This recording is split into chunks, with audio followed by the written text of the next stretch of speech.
তুমি বারবার একই কথা বলছো? আমি তোমাকে চিনি না। সালমা, তুমি এত বড় মিথ্যে কথা বুঝতে পারলে? তুমি কি ভুলে গেছো আমার মাকে মা বলে ডাকা, আমার মাকে নিজের মায়ের মতো করে সেবা যত্ন করা, আমাকে ভালোবেসে সব জায়গায় ঘুরতে নিয়ে যাওয়া, আমাকে বিয়ের প্রতিশ্রুতি দেওয়া? তুমি কি সত্যি সবকিছু ভুলে গেছো? আমি একজন নার্স, প্রত্যেকটা পেশেন্টকে সেবা যত্ন করাই আমার কাজ। তোমার কোথাও ভুল হচ্ছে। এগুলো করেছি বলে তুমি এটাকে ভালোবাসা ভেবে ফেলেছো? তাই বুঝি?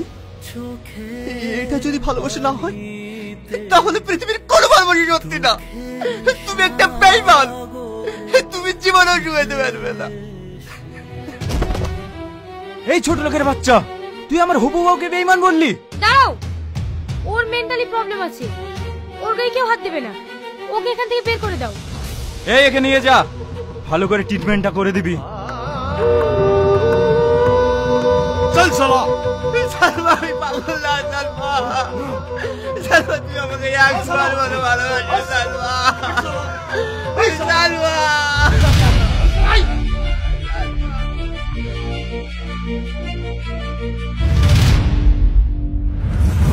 আমি সত্যি বলছি ভাই, আমি মরতে চাইনি।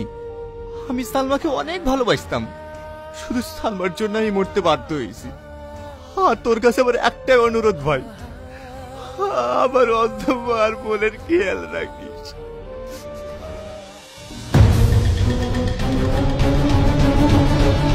সালমা, তোকে আমার হাত থেকে কেউ বাঁচাতে পারবে না।